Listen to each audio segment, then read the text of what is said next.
Often you can jump to get that search and you get in and you place somebody and you find out 6 months into the role, you made the wrong hire.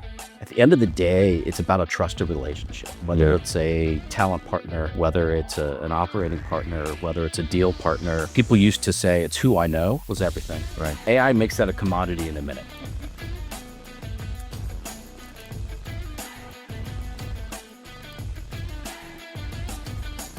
Folks, we have a special treat today. We're talking to Scott from JM Search. And Scott, what I like to do generally is I like to have my guests introduce themselves and tell us a little bit about your background and how you got into JM Search and what you do currently today. Great. Yeah, so Scott Wielar, senior partner at JM Search. I lead the firm's commercial go-to-market and center of excellence. Joined here about 5 years ago. My background sort of 3-4 distinct stages. Early career, actually sort of big firm consulting.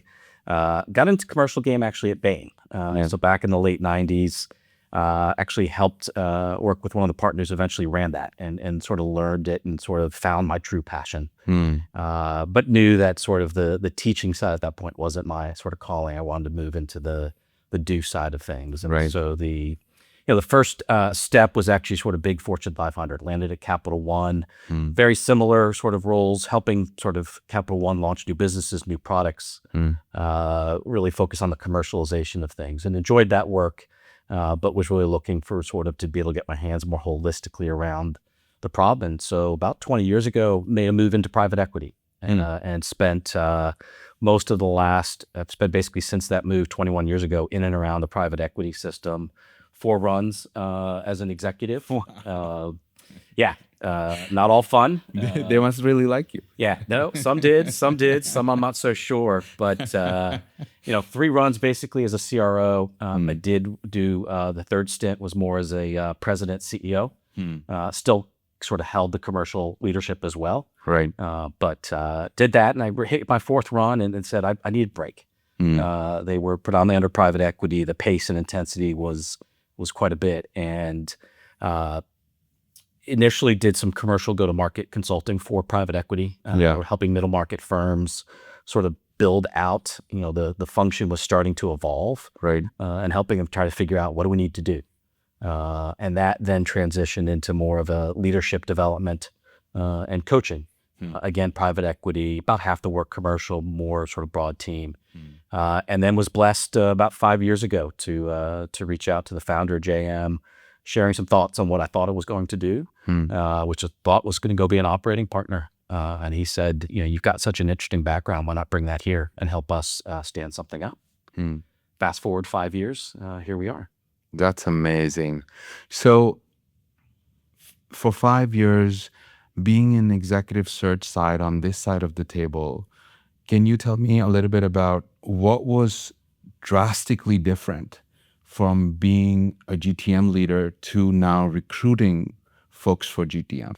Yeah, I think the biggest difference was really learning to take control of the conversation, right? I think as commercial leaders, we're always trained to control the conversation, to sort of drive it, be listening, be active listeners, but drive that sort of agenda. And being on the other side, quickly learning as I move through folks that their desire to control doesn't allow us to get to the details we want to. Right. And so learning how to, in a respectful manner, take control of the conversation, guide them through so it's a very natural interchange. Right. But one that allows us to get through a very methodical understanding of what are their playbooks? How do they achieve the results that they're looking for? Yeah. And get the answers that our clients need. Right. And so that was probably the biggest difference was learning to sort of take control of the conversation, but do it in a way that allowed them to feel comfortable with the dialogue. Right.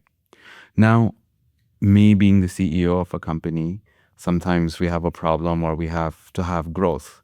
And the most obvious thing that always comes to me is let's hire more salespeople. And sometimes the problem is not hiring more salespeople. Sometimes it's the product. Sometimes it's the pricing. A lot of the times it's those few things. And the really smart CROs that I've met understand that very deeply.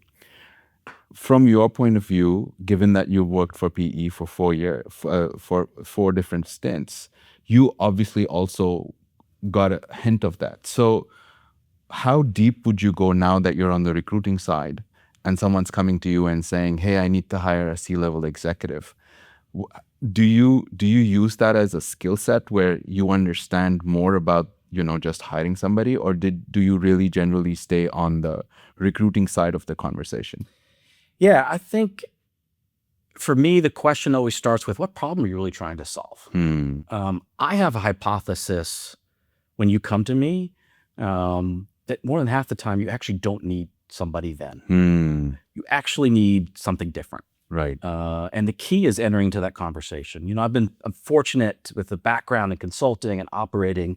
I'm in a position to say, let's step back for a second. Like, what is that problem you're trying to solve? What's the macro piece? Yeah. And as you look at sort of 6, 12, 24 months, like, what are the things you're really trying to accomplish? Then let's talk about, is that solution a human? And if so, what is that specific role?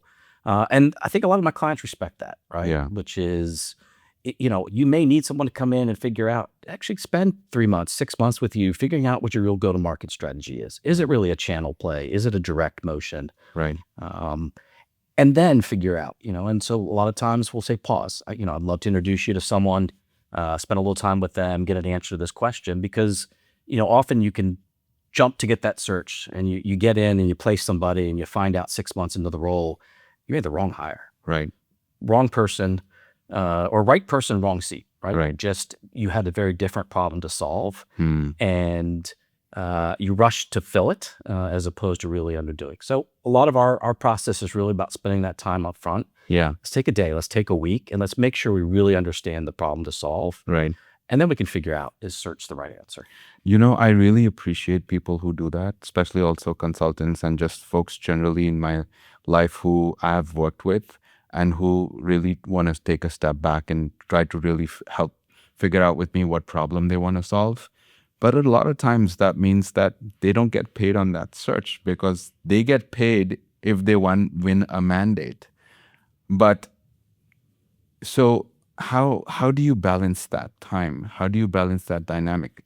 On the flip side, when you do that, you win a lot of respect of the executive or the sponsor that you're working with. What are your thoughts on that? Yeah, so I lead with business development, the concept of sort of the give to get. And the give to get is, I'm going to do something for you that may have nothing to do with me. We're going to build trust and respect. I'm playing the long haul, right? I'm trying to build a relationship that says, in that moment, he didn't rush to sell me a search. Yeah. He rushed to solve a problem. Right. And that's what I really want to do. Obviously, in any given year, I got to place a lot of bets, because if you're giving a lot more than you're getting, I still have bills to pay, mouths to feed, and on my team and beyond. And so, that just leads to more effort on my part to make sure I have enough lines in the water at any point in time, but not be so desperate that I have just that one line that I've got to land that fish. Yeah. Maybe let it sit. Yeah, absolutely. Speaking of relationships in the executive search business, that's one thing that I can guarantee, puts you at the top. How important do you think relationships are when it comes to BD for executive search? Because it's tough to develop a relationship. If I don't have a mandate for you, I can't really engage you. But how important do you think that relationship is in our business? And also, a second wind of that question is, what do you do besides this to develop and foster that relationship? Look, I think particularly in the space that I play heavily in private equity, the relationship is the vast majority of it. It's interesting. We talk about, how do we get out there and do more BD? How do we, and folks, like, it's more articles, it's more campaigns, it's things. Yes, those are important, but that's about creating awareness. Right. At the end of the day, it's about a trusted relationship, whether it's a talent partner, whether it's an operating partner, whether it's a deal partner. It's about them knowing that they can trust you with a very important decision and a fairly large investment. Yeah. And so I think building that relationship over time, and I think the key there is the time aspect. I think a lot of folks say, hey, they didn't have anything for me this month. It didn't have anything for me this quarter. I'm going to move on to the next relationship. Yeah. I can tell you, it's kind of interesting. I walked into this game thinking, I know my first 20 clients. Right. Folks, I've had relationships with 20 years. Right. I've worked inside their portfolio companies. I've been an executive for them. I've been a consultant. And it's interesting, I was wrong. It turned out to be other relationships, but those relationships take time to nurture and develop. Obviously, beyond the relationship, you need to have, I think a lot of folks are moving to sort of having a point of view. I think when I got into this game, it was very much about show me your logos. Right. I'll be honest, we didn't have the logos when I got into the game. So I had to shift the conversation, right? Let's shift to what you're trying to do. Let me tell you my view on the role. It was a little bit of a don't look here, look over here kind of moment. But what I've seen happen over the last several years is the buyers getting more sophisticated. And they want to know what's your point of view on the role. How's it evolving? What are you seeing? There's still some that are sort of focused on show me your logos.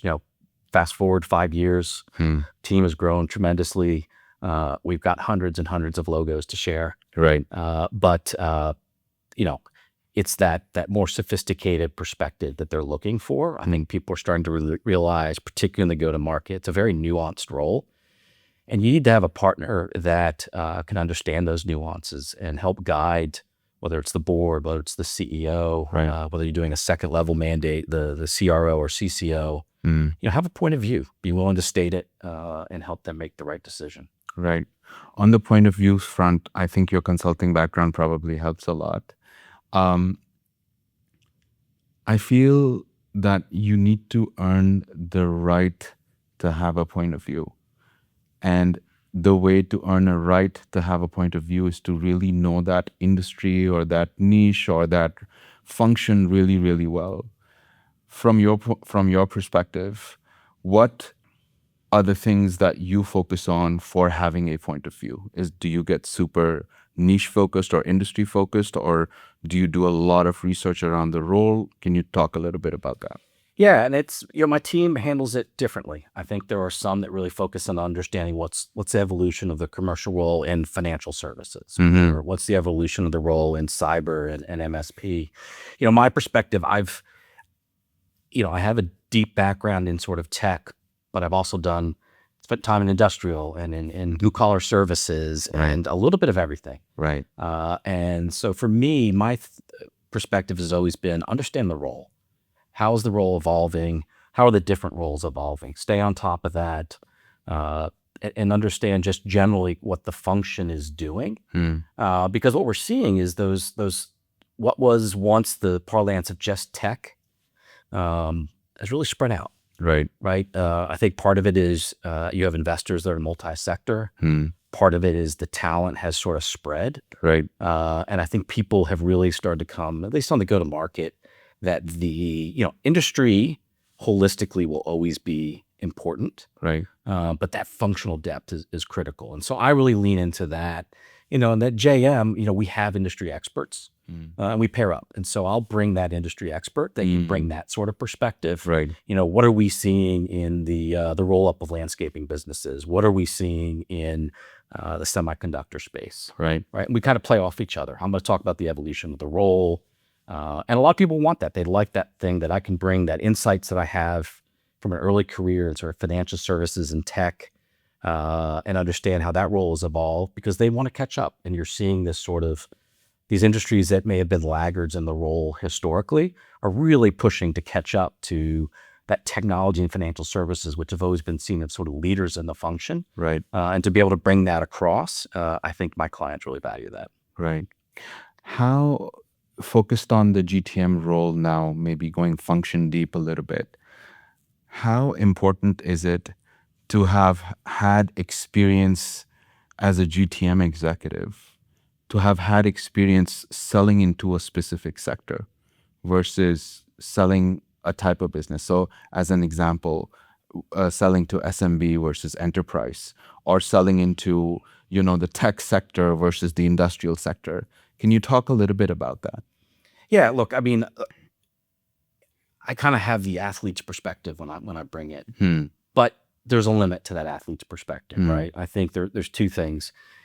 SMB versus enterprise, those are two very different selling motions, Right. right? So I think the selling motion is important, right? You need to have that depth and expertise, whether it's a product-led growth, whether it's an SMB selling motion, high velocity, whether it's the long pursuit of an enterprise. You need to understand what that is. I think the other piece is understanding the buying persona, but that buying persona, the one in industry A may be the same as industry B. And so understanding sort of that, am I selling into the office of the CFO? That's very different than selling into the plant floor, right? And so understanding sort of that buyer and how they make decisions and sort of being able to look those. I think that part is important and is a foundational piece. But that sort of broader piece that we talk about, those playbooks and things like that, that is paramount. Right. That's the part you can't learn. Right. You can learn the nuances fairly quick of an industry. I'll put one little footnote next to that. There are some areas I think that are particularly heavily regulated. Some of the healthcare industries, Right. In particular, some aspects of like asset and wealth management. Right. That regulatory understanding does start to trump, right? And so I do shift my perspective in some of those areas where I think, yes, you actually need to have sold into that buyer because those elements are going to weigh so much into that purchasing process that the learning curve may be too steep for you. Right. Now, a lot of the times I'll use my example. I have traditionally worked in enterprise businesses, and my current startup is also predominantly, we started with selling to an enterprise. Our GTM was enterprise. And most of the VCs said, you're stupid. Why would you do that? It's going to be a lot more difficult to serve the enterprise space. You should go after the SMB market.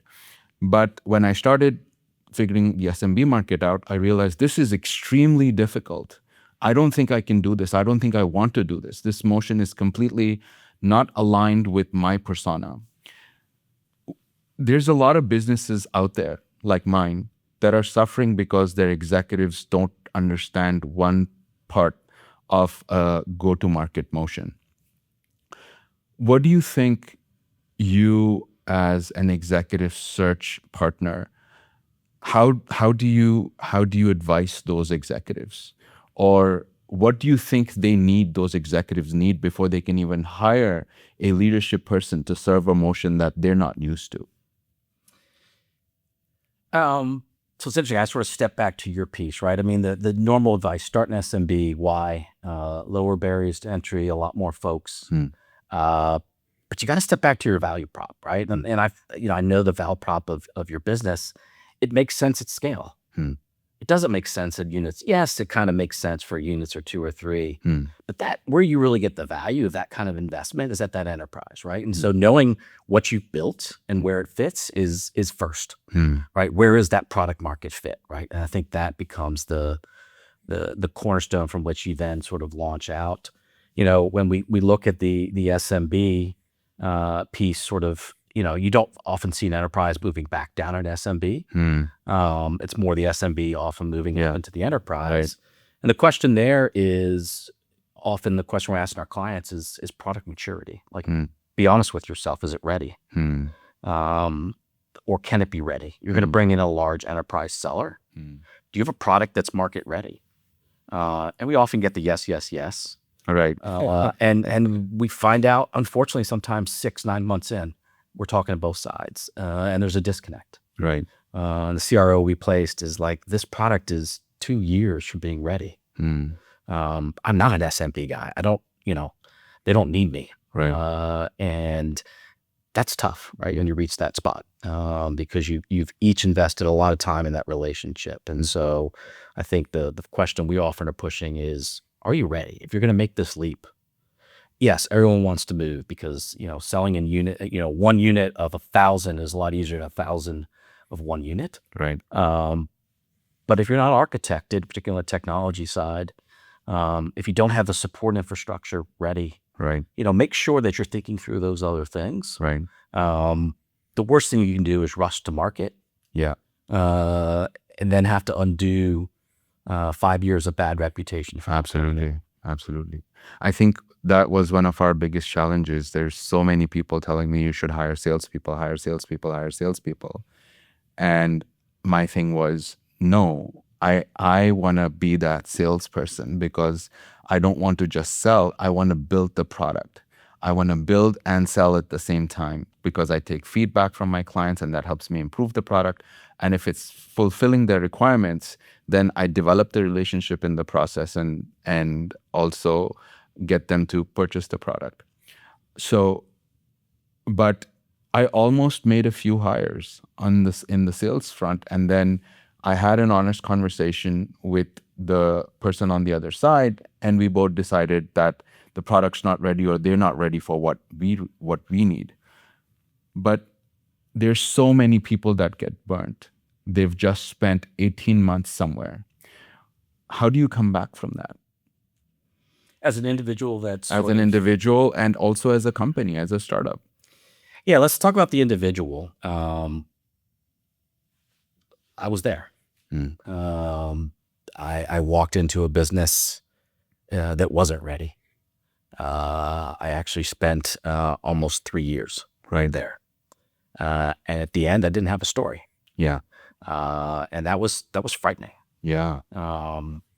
I think my advice to them though is, and it's played out particularly in this market. 5 years ago, it was harder because everything went up to the right. Yeah. And if you weren't on an up to the right, you did something wrong. Right. I think it's about being self-reflective. Like, what did you learn? What did you take away from that? Mm. What was it like when you knew that your founder and CTO was way over his skis and was over-promising to the client, and you knew your gut was that we're not there. I need that sale, but that sale's going to go astray. How'd you learn to deal with that, right? And I think it's those lessons that you learn in the hardship, Right, that that you center in on. I think the advice to the company, well, gosh, if it's us, you're never going to get it wrong.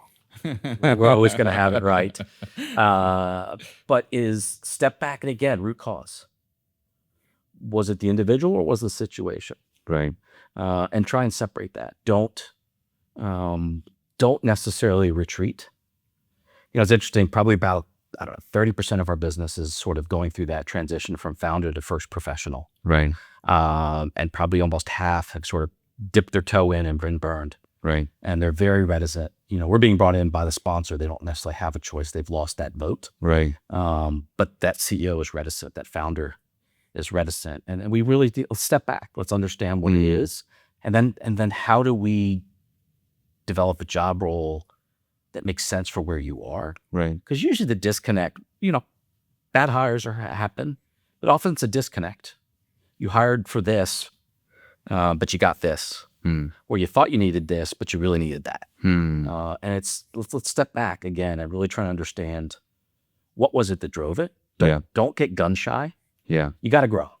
Yeah. You now have your private equity. You now have a 5-year clock ticking. Right. And particularly if you're on the enterprise, that's 18 months. Yeah. Is going to go by before I get something new in the pipeline to the finish line. Yeah. You got to go. But let's take a week. Let's take 3 weeks. Let's go away. Take 3 months. Right. Like, let's get this right. But realize there is urgency. So learn from your mistakes. Don't sort of throw the baby out with the bathwater, and be willing to try again. But keep that communication open. Often what we see is when we've placed somebody or before is the communication lines shut down. And people are making assumptions without necessarily being grounded. And that often is where things sort of go astray. Yeah. When a founder or a CEO, or even a C-level executive is hiring for their first executive on the go-to-market side, what patterns do you see in terms of these are the most obvious first-time CEO or first-time GTM executive hiring mistakes execs are making? Yeah, I think a couple, I layer into two. One, we sort of talked about it. One, understand the role. Right. I think that is probably the most common mistake folks do. Not necessarily go-to-market executives. They probably often have a good understanding of that role, but that CEO in particular, sometimes even our boards, we just need a salesperson. What kind of salesperson? Well, I want them to be really friendly, and no. Like, let's step back. Like, what is that motion? What are those things we talked about? Yeah. What do they need to accomplish? So I think that is job one. I think the second part is, look, I'll self-admit, our personalities can be polarizing. You need to separate out the personality as best you can. You need to understand how they're going to show up in front of your client. Like, that's important. But at the same time, look, there's always an element of salesmanship to us, no matter if you're highly consultative like me or someone who came out of a semiconductor, more commodity and it's relationship driven. There's always going to be that element. And people sometimes get, drawn to the wrong persona, look behind the persona or turned away. I didn't like that they pushed for the close. Right. I realized we're trained to push for the close. Right. Well, I didn't feel like at that last meeting where we were kind of doing the closed dinner that they asked what else they needed to know. I felt that was too salesy. Right. And so I think you let your emotions, particularly in those early hires, Right. sometimes get in the way. You're sort of evaluate them as if you were at the country club. Right. Evaluate them as if you were in the boardroom of one of your large clients pitching. Yeah. How are they going to show up then? Use that as the barometer by which to evaluate their persona. In your opinion, do sponsors do better if they keep sponsoring the same kind of business, or have they built generally enough expertise that the businesses can be diverse in their go-to-market motions? Well, I'm not going to pretend to put myself in the shoes of an investor and portfolio strategy. Look, I think those, particularly over the last 4 or 5 years, that took a multi-sector approach, but were able to understand what were the commonalities, whether it's asset intensity, whether it's sales motions, whether it's the importance of labor. I think those, the market will probably bear out over the next 4 or 5 years, Right. Better returns, right? We've just seen sectors move all over the place in the last couple of years, right? Tech has been way down, tech is up, tech is way down. Industrials was suppressed. Right. For a long time. Business services for the last, 5, 6 years, think HVAC, electrical, plumbing, landscaping, those have been so hot. Right. If you hadn't had the opportunity to get in there, hadn't seen those common traits, I think, you missed out on something that could have offset, some flatness in your portfolio. But again, I don't want to propose to be a investor, but again, trying to break that problem down to that you're trying to solve. What is the core value in the investment thesis, and can you carry that across multi-sectors? Those have been my busiest clients, not necessarily those that are sole sector, Right. but those are the ones that sort of carried me through personally and our team. But you can see it in their deal flow, right? They're able to move fluidly as opportunities come. In the world of the 2018, 19, 20, again, where everything was up to the right, that maniacal focus was probably good to try and cut through the sort of deal clutter and bid clutter. Right. But I think in this world, where we're going to see things moving at different paces, those that can bring value to multiple sectors, personally, I think are going to be well positioned for the future. Right. Now, how is working as a GTM executive, how is working for a PE-backed company versus a non-PE-backed company? It is one of the hardest things. I tell folks, I get calls all the time. I was fortunate. I had someone I'd worked with earlier on that had a lot of faith in me, and he needed that in the moment in my first PE role. They bought an asset, had gone a little sideways, needed someone smart that they knew they could trust on the inside. And I got in. But I tell folks when they call and reach out, they're the two hardest things about moving from, Fortune 500, Fortune 2000 into private equity. The first thing is actually getting the offer. Right. That's the hardest thing in getting into doing private equity is getting that first offer. And because it is very different. And I think people need to understand coming in that the pace is radically different. You are going to do things that you may not have individually done unless you're at some of these bulge investments where you kind of go from a $5 billion public to a $5 billion private for Apollo.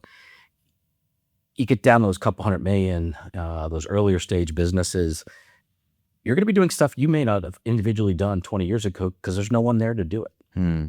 As I always say, expect and learn to do more with less. Right. Not only is it the pace, but they're going to expect more. Private equity is demanding. Yeah. You think quarterly earnings are demanding? Think about monthly operating reviews, right? It's a very different cadence. Right. It's a different pace. And when things go sideways, that board can end up outside in your boardroom every week asking you questions. And so I think you need to sort of prepare for that sort of mindset. And a lot of people, they struggle with that. They're used to the resources. I don't want to do this. This is below me. Right. And my general advice to folks is coming in is nothing's below you. Right. But it's an amazing ride, right? And that pace that can be draining is also exhilarating, because if I've got a good idea and I can get this rest of my leadership team on board today, we can start implementing tomorrow. Yeah. And that is very exciting. It's the elixir that got me hooked to private equity that many years ago, even through the ups and the downs. Right. And you have to see it as sort of an opportunity to ride as opposed to a impediment to your happiness. Yeah, absolutely. I think that's some of the best moments that I've experienced, and that's why I'm always a startup guy, is because I want to clean the toilets as well. It's not below you. There's actually a lot of fun in doing the bottom level work and being able to go, because when you know everything and you've worked on everything, you have such a holistic view that you as an individual, I think, bring so much value to an organization and to the people around you, versus if you are just the person that calls the shots. That's boring, right, Scott? Yes. So on the private equity front, doing monthly reporting, so many CEOs I speak to that work for public companies complain about how so much of their time gets sucked into doing the quarterly reports. And as an organization, they would do so much better if they were not reporting every quarter, or they could take on more strategic initiatives. Private equity, I'm assuming, is monthly reporting, but there's a lot more to that, because private equity has been one of the best performing asset classes. Can you shed a little bit of light on that front? Yeah, I mean, I think, and it's interesting, the evolution of private equity. I've been in it for 20 years. When I got into it, it was a very simple equation. Find a business that I can put leverage on, that can cover the cost of my leverage and sell it in 5 years. It was it. It was financial engineering. My first investor I worked with had gone a little bit beyond that. Their focus was more on carve-outs and distressed. They realized that it's not just the financial engineering, but it's take the cost out, right? So that was sort of the playbook for a long time. I think what you've seen, the evolution of private equity, is recognizing that there's so much more and so many more levers that we can pull. And I think that is where they've had to, out of necessity, do that, right? The financial engineering, it's built into their purchase prices, right? Especially at the end of the last run. So out of necessity, they had to move, but they also just got more sophisticated. They started investing internally on talent and bringing in former operators and telling us about what really makes the difference. And so I think where they've started to create value, really a couple different levers. Obviously, in today's world, AI and being smart about AI, not just sort of lipstick on your business, but how do I really embed that into how we run our business, to what we bring to market if it's appropriate. That's sort of the new game. It's the one everyone's trying to figure out. Right. I think the game, obviously, it's near and dear to my heart, is that sort of go to market. When people realize, particularly at the end in the last couple of years, where M&A couldn't be the strategy for growth, right? Like, how do I unleash my organic growth engine and do it fast, fail fast? I think you've seen more willingness of private equity to fail fast, learn and move, but knowing that if they can unlock that organic growth engine, sky's the limit. Right. And then, and it comes and goes. I think the value that private equity is placing on the right talent has really increased. I think there were definitely pockets, even back when I got into private equity 20 years ago, circle back 6-7 years ago, I'm working with a leadership development and consulting shop, and all we did is talk talent. And we were trying to sing this is how important talent is. Let me show you our studies. Let me show you how much talent returns. I think you've seen a recognition across the board that the right talent makes all the difference. Yeah. And so that has really allowed them to move, and they can move faster on talent, right? There's a willingness to make the tough calls and get things right. And I think that's probably been, those two things have really helped drive sort of those differentiated returns over the last several years. Right. What do PE firms do to attract top talent? Within the fund or outside the portfolio? Outside the portfolio or even within the fund? But we'll focus on the portfolio. That's more my area. I think a couple things. One is unified storytelling. I think one of the things that we often see as a big turnoff to top talent is the story they get from the CEO on day 1, that they got from the COO on day 20, that they got from the board on day 40 was all over the place. I think having your story tight is important. They want to hear that consistency. It doesn't always have to be a great story. Now, the tough stories aren't for everyone. Yeah. And I think that gets to the second point, which is know what your story is, know how you're going to create value, and focus on the person that's going to find that attractive as opposed to the person you find most attractive. Right? We have sort of this, we call it the purple unicorn.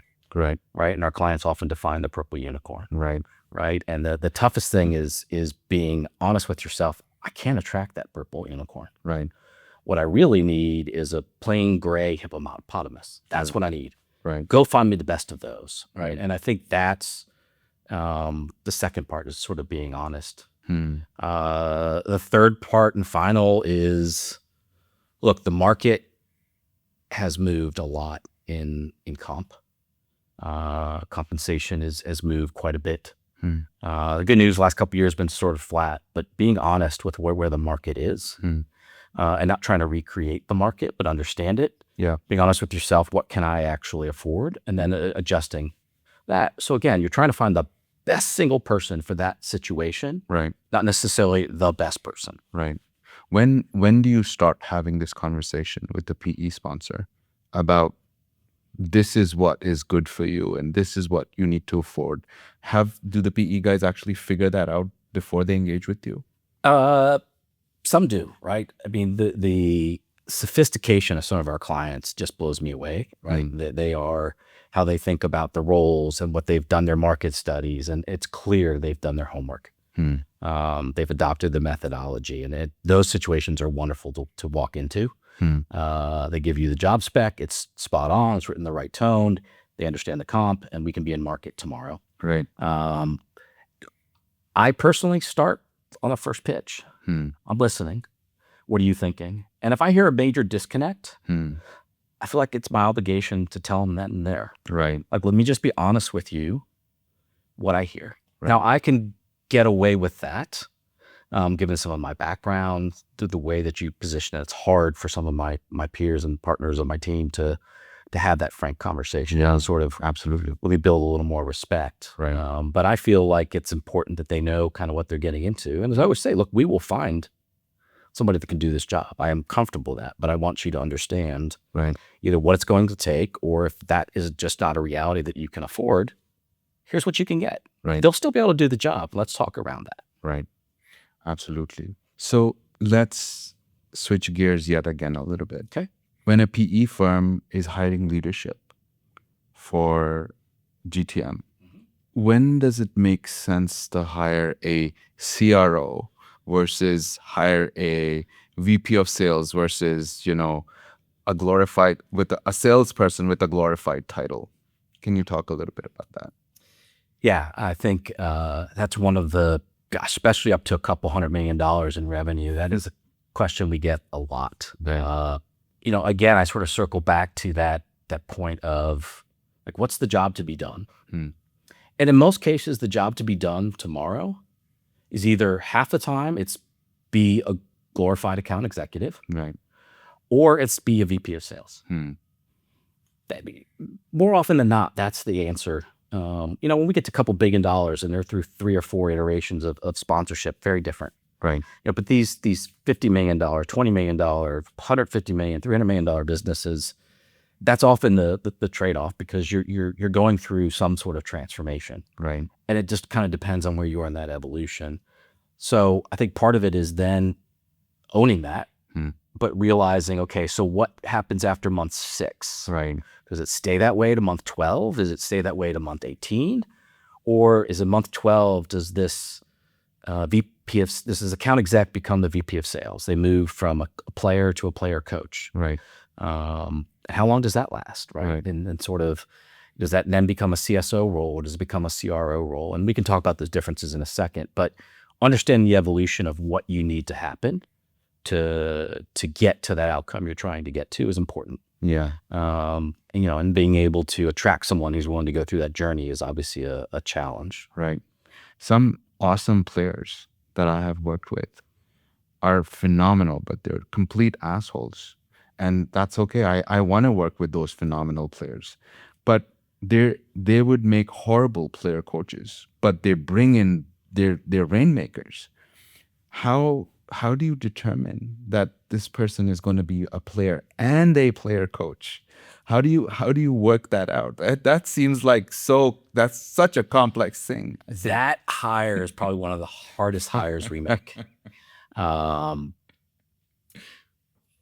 know how to test for the coach. That's what we test for all day long, right? I mean, it's the playbook. It's the leadership persona. It's how do you draw the good parts and the bad parts of your team forward? How do you make the tough decisions?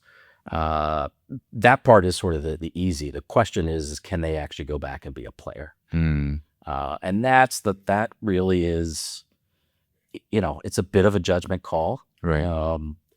I think obviously you look for folks that aren't too far removed. That's the easiest indicator. Right. But you look for their enthusiasm. You look for the nonverbal cues when they talk about how they're going to carry a bag. And I think the hardest part for those people, this is the secret for those that interview with us, is owning that I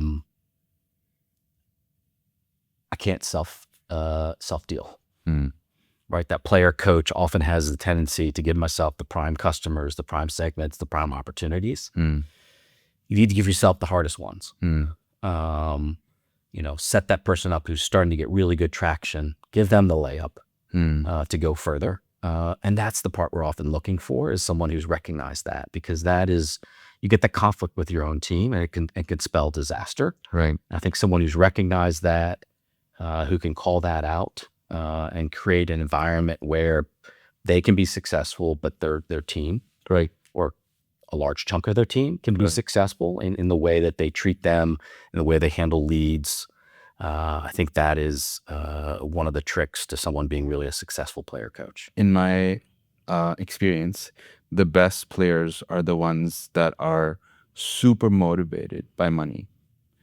But the people that are super motivated by money are also not the best player coaches. So how giving advice to people that are super motivated, that are awesome there are A players, how do they make that transition from being an A player to also now being an A coach? Well, I think the first thing is be honest with yourself. Like, why do I want this? What is it that's important to me? Is becoming my first senior director role in a big company, my first VP role. How important is that versus continuing to support the lifestyle that my family's used to? It's interesting, particularly in sort of lower middle market businesses, and boy, CEOs hate to hear this. I said, in a healthy business that's growing really, really well, your top 1 to 2 salespeople are going to make more money cash-wise than anyone else. You're there for the equity. Right. They're there for the cash. Right. And if they're crushing it, that's great. In fact, Let me tell you, CRO, they're gonna make more cash than you. Absolutely. The healthiest organization, cash-wise, has this top salespeople first, the CRO probably second because they've got a couple others that are really overperforming, and then maybe your CEO. Right. And that's a hard paradigm for a lot of my clients to success. But if you step back and you run the math, Right. you go to the CFO and he's like, oh, I can't stand that. So go run the math on it. It's like, oh, that makes perfect sense. Right. And so I think for someone who's looking to make that move to leadership, be honest about why you're doing it. What do you really want out of it? Realizing that, in most cases, particularly in, medium-sized organizations and below, 80 to 90% of you that try and make the leap to management aren't going to succeed on your first time. And many of you will continue not to succeed. It's a different DNA. That which makes someone a successful salesperson doesn't necessarily translate over into that sales leadership. Right. And so I think that is the piece. Like, why am I doing this? Do I have that coach's DNA when I think about 12 months, 20 more, 4 months from now, when I actually have my bag taken away, Right. and I'm now a coach?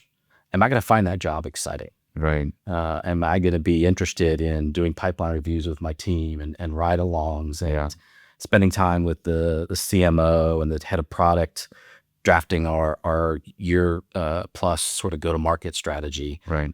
The job's different, and Right. is that going to excite you, or are you going to need to be out in front? Right. The people that do make the transition, in your opinion, sorry for drilling down on this, because it's so interesting to me. Why do they make the transition? What becomes important all of a sudden? And or is it kind of hopeless? Like, A players will never really be A player coaches. Have you seen that happen, and why has that transition happened? I think you have to be an A player first to become an A player coach. So let's be clear. And that, particularly in that first transition, you have to have the respect of your team. We talk about it. I talk about my own team, right? I've got several partners who report to me. They're trying to move up. They're trying to take on bigger teams. So the first thing you've got to do is show them that you can kill. You can hunt, you can kill, you can eat what you kill, and you can do it wonderfully at a high level. And I think that is, with salespeople in particular, same thing with partners in firms or more junior folks, is you've got to earn their respect through the fact that you did their job. Maybe not as great as they are, darn close, that I can see that you understand me, Right. and that you've done it. So I think that's the first piece that we're looking for.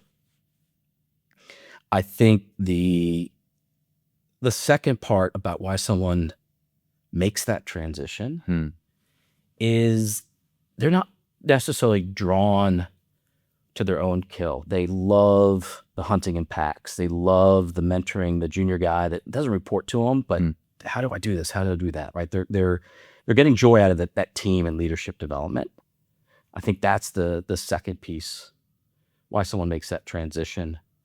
And the third piece is, look, and you're not, the part you got to be comfortable with is you're not going to touch much of this, is I'm sitting in on these once a year strategic planning meetings, and I'm fascinated by how they came out that these are our targets for next year. Right. Not financial, but these are our sectors. These are the things we're going after. And I'm drawn to that bigger question, that broader go-to-market strategy. And I eventually want to have a seat at that table. Right.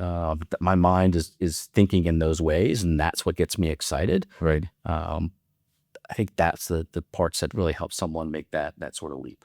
Right. Fascinating. Let's talk a little bit about how GTM has evolved. Okay. So you've seen this on both sides of the table. Did you observe any generic patterns in how GTM has evolved over the last 5, 10, 15, 20 years? Yeah, and it's any sort of curve. The last 5 to 7 years has really seen an acceleration in the evolution of the function. I circle back to when I got into this 20 years ago. I was given a CRO job without ever having carried a bag. Wow. Which was fascinating in hindsight that they chose that decision. Scary in the moment. My dad was a sales guy growing up. I exposed to it. I thought it. Right. I had sold consulting, but that's very different. Right. Than selling a piece of software. When I got into the game, it was really about what we talked about earlier. It was sector, product. Do you know the sector? Do you know the product? Do I like you? Have you hit quota? From an individual contributor standpoint, from a manager, how do you inspect a pipeline? And that was it, right? It was all about really knowing the space, having obtained success in that space. And if you were a leader, you knew how to ask people the questions so you could give accurate forecasts. And that first 5-7 years in the space, not much evolution. Clearly, large enterprise looking for slightly different things, but still, that was sort of the core. What you started seeing, 5 to 7 years ago, and this comes out in the technology side, companies like PTC and others, Vista as an investor, that there's actually a science aspect to sales, right? And so it was very much sort of the art and the relationship, and how do you assess that? That was sort of doing. 5 to 7 years ago, you saw a much broader adoption of, okay, there's actually a bit of science to what we do. There's a volumetric aspect to how people move stuff through the pipeline. There's the concept of playbooks you can actually have to do certain things. And people really started to explore more of the science. I would say the science was really, again, more on the deal and moving sort of the pipe through, but you could do that in a much more regimented way. You could use MEDDIC or whatever methodology you wanted. There was all these methodologies that sort of started to go from sort of obscure ideas in books to practice. And so you saw people really starting to understand what's your playbook. And really what you've seen over the last several years is that playbook concept taking hold in multiple areas. It's not just the pipeline. It's in how we're going to manage existing accounts. It's in how I'm going to formulate go-to-market strategy. I may not have a world-class marketer with me. Do I really understand the different components? How do I take a strategic vision of the board, the CEO, and translate that into a go-to-market strategy and know what are the right types of people that I need to do? How do I manage my team, not just through the pipeline, but through their individual development? And what's my playbook? And so you've seen this sort of playbook hold, sort of take hold in broader ways. In this last year and a half, obviously AI is disrupting a lot of what we do. Obviously, that's a lot of what you're trying to do with your own personal business. Right. I think what it means to the sales organization is still taking hold. But I think someone who is at a minimum open to the ideas, potentially exposed to it. Everyone wants somebody who's already brought AI fully to their sales motion and stuff. Well, like the supply demand imbalance, right? Yeah. There's 50 times as much demand as there is that person, realizing, it hasn't been in mainstream for that long. Of course. And it's also evolving as a field. Yeah. Every day there's new capabilities. And so it's someone who's at least has the willingness not to sort of put their head in the sand, is sort of the bare minimum, is starting to really sort of, enter into it really first started in customer success. Right. That was the easiest place to sort of see how, my support agents, my CS agents, at least first line interactions, really could start to use AI to drive efficiency. Back to the old PE playbook, efficiency first. You then started to see it creep a little bit into the marketing piece, and now it's taken over the demand gen of that fully, and now it's definitely taking a bigger grip on the sales, and it'll be fascinating to see how that evolves. Again, we always encourage folks to be honest with yourself and what you're going to be able to attract, in terms of the level of experience, but the mindset is the part that we're starting to be asked to evaluate for. Right. We're gonna talk a little bit about AI, but just before that, I have a question around, back in the day, maybe even as far as 7 years ago, there's very distinct, this is marketing, this is sales, this is customer success. Are you seeing those lines blurring out? Yeah, I was going to say what was interesting, right? So actually, when I got into private equity, you don't see this on my LinkedIn and resume. I actually started as a CMO. Okay. And I had business development. I had European sales. Right. I very quickly realized in private equity that marketing was the fastest way to be outside of a job, and so pivoted heavily into that CRO standpoint. But how that so I've got that sort of perspective. I sat in sort of multiple seats. The customer doesn't see its experience with you as disparate journeys, right? And so I think that's where the blurring of the lines, at least strategically, we're definitely seeing some folks realizing that that first moment of awareness to my third year of renewal, the customer views that as one continuum, Right. right? And they don't see these hard handoffs Right. in the way they want to be treated, but also how they interact with you as a business. And so I think those that can create that sort of smoothness, Right. or it just feels like one piece. It may be different folks, but I have that intentional overlap as I'm sort of moving through that journey. So I don't feel like I'm just thrown over the wall to the next person Yeah. in the experience. I think you're seeing a lot of folks realize that that's the sort of the true unlock. Right. Is again, don't let your internal boundaries define what experience someone has with you. Right. Start with their experience and figure out how to match that. Yeah. They're very separate roles though, like selling to someone and then, getting them to actually be successful. There's such different roles. You need such different personality. There's so much to do. How do you create that smooth experience? And how do you compensate for it, right? Like if I'm a sales guy, I am coin operated. Yep. I've closed the deal. I'm done. Like my part's done. There's no more money I'm going to make if I continue lingering around. So how do you motivate the people and how do you create that structure? Yeah, obviously, when I say creating that smooth journey, you can't have one person that takes them through. Right. But I'd like one voice Yeah. to take me through. I think it's a couple things. I think one is people underestimate the power of incentives. They do try and create very distinct incentives. Your job marketing is top of funnel. So I'm going to send you all for top of funnel. Your job sales is the close sale. Your job CS is close renewals. Well, what would it be like for that marketing person to also have a close rate payoff for them? I think differently about what lead I'm sending to that person because I need them to close. What's it like for that salesperson to know that that second and third year renewal, it's not big, right? I don't want you worrying about too much of that, but I want you thinking about the expectations you set up, right? And so how can I use incentives to sort of smooth the path? I think the other piece is pulling those people together, right? I think even if you have separate organizational leaders, you've got a CMO, a chief customer success officer, and a CRO, right? 3 equal peers. Not only do you guys to get together, but how do I get my next layer down together? A couple times a year to think about where is that journey. Again, let's look outside in and map ourselves to that world. And how are we handling that? From a marketing qualified lead to a sales qualified lead, how are we managing that handoff and that trade-off? Particularly the one that really starts to come into play, obviously, is that sales to CS side. Again, I want my hunters hunting. I don't want them farming and caring. But how do I get their voice in there? What are they hearing? Right? The first person somebody that's coming up for the first renewal that's unhappy, who are they going to call? The guy who sold it to them, not the CS agent. How am I getting that voice in that room?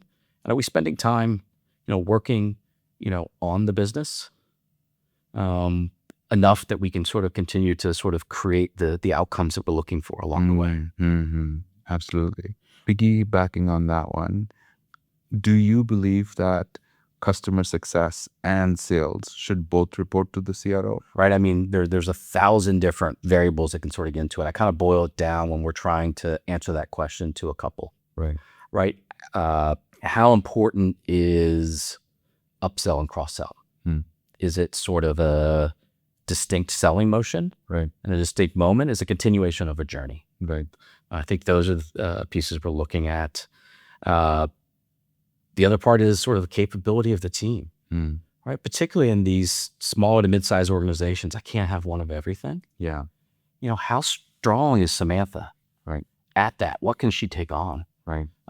Is that outside of her area of expertise? Do I really have 2 burning problems to solve? And do I need a separate leader focused on cleaning up the leaky sieve at the bottom? Because also all of a sudden, the front end of my funnel, my hunters have gone cold. Yeah. So now I've got 2 fronts to fight. Right. Maybe I don't need divided attention. Right. And it evolves, right? I think you sort of see organizations go through this. It's together. It's apart. It's together. And I think the smart ones are doing that not as a reactionary to dissatisfaction with that performer, Right. but proactively to how their solutions are evolving, how the market's moving, what is the state of my talent? What do I need them focused on? And I think that's it's a movement. There's never one right answer. Right. But I think trying to understand kind of and break it down again, outside in. Right. What do our customers want? How are they buying? Are they going to buy more? What are their challenges? Where does that problem start? Does it start year end? Does it start 6 months before the purchase? Right. And then solve from there. Yeah. I mean, some of the stuff we touched upon, and this is just, it's so complex hiring a GTM executive, right? It's not like you're hiring a top product executive. Is the product B2B? Is it B2C? Boom. You know exactly what you want. But in this case, there's so much deeper that you need to go in terms of the business and in terms of the different motions. Now, if hiring for that position is so complicated, I can't even imagine what it must be like to develop a career in this space. So my last final question to you, Scott, is what advice do you have for people that want to come up the executive search route in the GTM space? I think first is be willing to learn. There is a lot to learn. I think so. If I want to learn, I want to understand all these nuances. I think that's the first piece. And be honest with yourself. We have folks on our teams. No, I just want to plug and go. We have folks that we will never touch a go-to-market search. It's just too overwhelming for them. They don't want to understand. So I think wanting to learn. I think the second part is build a major first and then build a lot of minors, right? So get really good at one thing, whether that is enterprise CROs, whether that's demand gen marketers, whether that's SMB CMOs. Like get good at something, but keep looking for those minors. The world is fluid. The roles are fluid. What belongs here today is moving over here. What's hot today? Look, if you were a marketer only recruiter in the last 3 years, particularly in the private equity world, you would have been a very poor person. Marketing was out to about 6 to 9 months ago. Now it's hot. Now it's back in. The CS role is kind of, the constant always is that head of sales. Right. But even those sort of come and go. Right. I talk to a lot of my middle market clients. They haven't hired a CRO, and these are decent, $10, $15 billion funds. They haven't hired a CRO in their portfolio in 4 years. So I got to have a lot of minors, but take the time to make it a minor, right? Minor isn't one search, it's multiple searches. So I can start to build that pattern recognition. Right. And so always have that foundation to go back to, but add those pieces. If you're fortunate enough to work in a big enough firm, like how do I get those opportunities to, hey, I want to go work on CMO searches, or I want to go work on CS searches, or I want to go do demand gen, or I want to go do a VP of channels. I want to do a couple of those to get good. Right. Pattern recognition takes time. And so I think being able to be at a place where they're willing to give you the time to build a couple of those minors is, particularly if you're growing up just in search and not have the benefits I do of sort of having sat in the seats. Right. I think, treating it like a college degree that's over a 4-year period can really help you sort of set yourself up for success in the future. Yeah, absolutely. I lied. I have one final question. Okay. This was so interesting. We didn't talk about AI, but I'd love your opinion on how you think AI is changing GTM search. Gosh, it's changing in 2 ways, right? The one we've touched on a little bit is what our clients are looking for. So that certainly is here. It's definitely on, I'll call it a curve to the upward right, but it's a up and down. Interest and need sort of comes and goes, but it keeps sort of trending up. I think inside of how we do search, that's where the transformation is clearly coming, right? In a couple different ways. People used to say it's who I know was everything. Right. AI makes that a commodity in a minute. At the end of the day, it's about a trusted relationship, whether it's a talent partner, whether it's an operating partner, whether it's a deal partner. And AI and these tools level the playing field. Right. So I think that part is changed. I think what the biggest piece we will see is the raising up of the human element. Look, I think AI, and it's great. It's an amazing tool at efficiency and insight. And I could write a report today in 15 minutes that if I wanted to write it before, would have taken me 4 hours. Right. Right. AI is wonderful for those things. But it's available to all of us. Right. What's not available to us is the psychology of how do I leave a cascading set of messages, even to someone who's I've placed before in this world, to get them to take the time to call me back. Right. And when I've got that minute, how do I get them hooked? Yeah. To want to have another conversation? And how do I get them excited enough to give me a couple hours of their life to learn more? And then after that first conversation with the CEO and they go sideways, how do I keep them engaged? How do I bridge that gap between the CEO and that CRO when they see the world differently? And how do I understand what he needs and what she needs? And how do I sort of see where the commonalities are and help them see that? I think that is where search is headed. And in some ways, that was sort of the foundational piece of it. Right. When you sort of had as I could connect with folks. Yeah. And I think that's sort of where we're headed back to. I think that doesn't mean that AI is not important. It is, right? It's allowing us to focus in on. I'm a much more powerful interviewer today. Right. Because of AI. Right. Because I don't have to be sitting there taking these notes. Right. I can read the body language. Yeah. I can see how they respond to that question. Are they just reading the playbook that they looked up on AI last night? Right. Or is it something they really experienced? Right. And let me ask that follow-up question that really gets to the essence of how they overcame that obstacle. Yeah. Right. And so I think AI is just making us so much better at what we do. Right.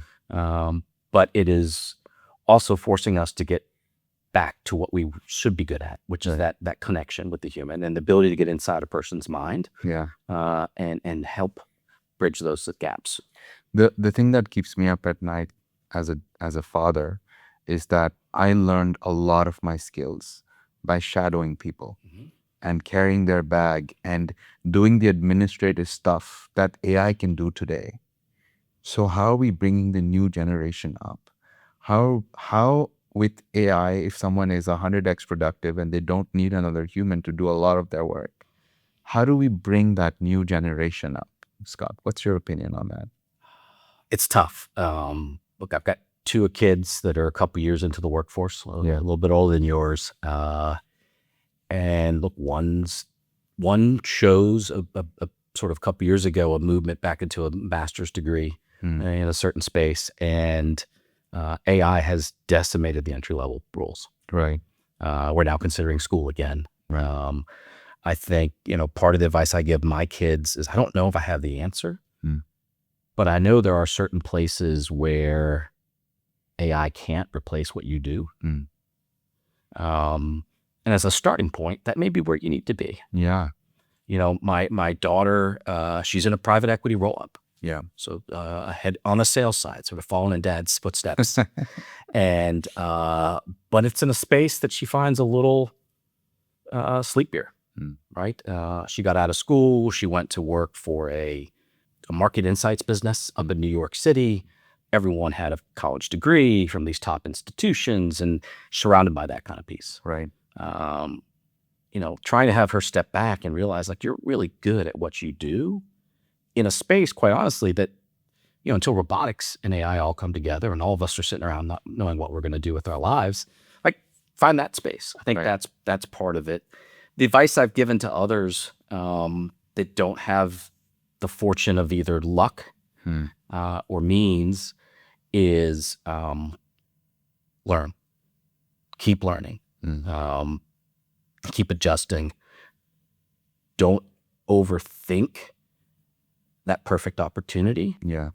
Take an opportunity, learn in it, excel, and let that sort of be your catalyst going forward. And so, it's tough, right? It's definitely rewriting our economy and our playbook as we go. Yeah. We think about it as a firm every week, every day, every hour. We're trying to forecast where it goes. We're obviously 10 years past that starting point piece. And so some of the noise gets sort of culled out before it gets to us. Right. But it's coming. And it's something I think all of us need to start processing. It's a great gift, but it creates disruption, and disruption, as I always tell people, creates opportunity. So be one of those people that's willing to seize that opportunity. Absolutely. With that, Scott, thank you so much for joining us for this. This was awesome. I had an amazing time. I enjoyed it as well. Thank you. Thanks. Take care.